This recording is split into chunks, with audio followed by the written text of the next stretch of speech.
everybody, I'm James Gunn. I'm the co-CEO of DC Studios. So as many of you know, DC has been disconnected in film and television for a long time. And it's one of, our jobs, mine and Peter's, is to come in and make sure the DCU is connected in film, television, gaming, and animation. That the characters are consistent, played by the same actors, and it works within one story. And if something is outside of that, like Matt Reeves' Batman or Todd Phillips' Joker or Teen Titans Go, that it is clearly labeled as DC Elseworlds, outside of the mainstream DCU continuity. Now, Peter and I have gotten pretty lucky in terms of the 4 projects that are coming out over the next year. First, we have Shazam! Fury of the Gods. Shazam has always been off kind of in his own part of the DCU, so he connects very well. That moves directly into The Flash, a fantastic movie that I really love that resets the entire DC universe. Then to move into Blue Beetle,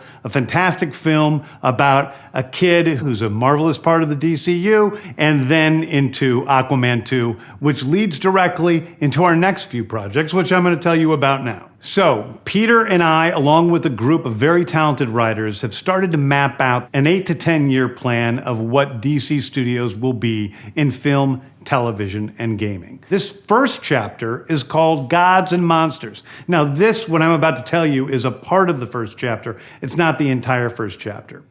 The first project is Creature Commandos. Creature Commandos is an animated series. I've written all the episodes. Something we're going to do that's a little bit different at DC is we're going to have characters move into animation, out of animation, usually having the same actor play their voice as who plays them in live action. The next project up is Waller. This is a story of Amanda Waller, played by Viola Davis. Viola Davis is going to team up with members of Team Peacemaker, and this is a story that's been created by Crystal Henry, who did Watchmen, and Jeremy Carver, who created the Doom Patrol. It is a fantastic story that's out of this world, and I can't wait for people to see it. Okay, next up is the big one, the true beginning of the DCU.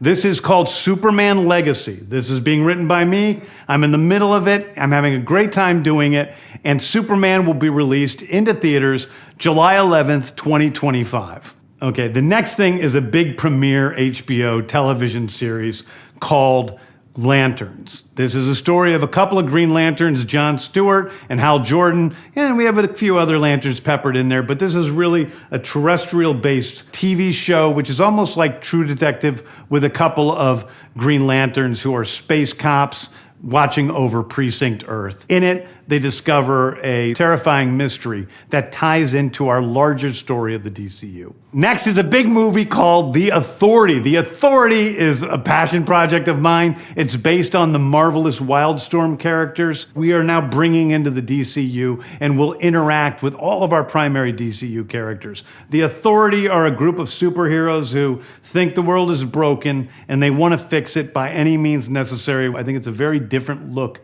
at superheroes. We're doing a television series called Paradise Lost. Paradise Lost is the story of Paradise Island, usually known as Themyscira, which is the birthplace of Wonder Woman. It's almost like Game of Thrones with Westeros, but with all of the inhabitants of Paradise Island. The introduction of the DCU's Batman is The Brave and the Bold. The Brave and the Bold is the story of Batman and his actual son, Damian Wayne. This is based on Grant Morrison's great comic book run. Damian Wayne is my favorite Robin. He's a little assassin who Batman tries to get in line, and so this is the story of the two of them and the beginning of sort of the Bat family in the DCU.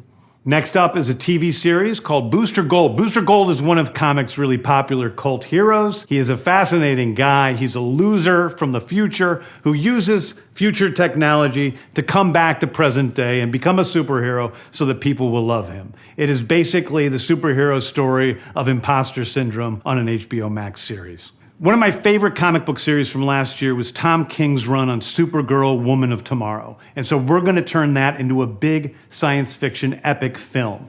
Now, Superman is a guy who was sent to Earth and raised by loving parents, whereas Supergirl in this story, she is a character who was raised on a chunk of Krypton. She watched everybody around her perish in some terrible way, so she's a much more jaded character. And that brings me to Swamp Thing, the last thing we're going to talk about, a very dark horror story in the origins of the monster who is Swamp Thing. And although it's totally outside of the rest of the DCU, it will still feed into the rest of the stories. Anyway, those are the stories that I can tell you about right now. I've loved the DC characters since I was a child. They're incredibly important to me.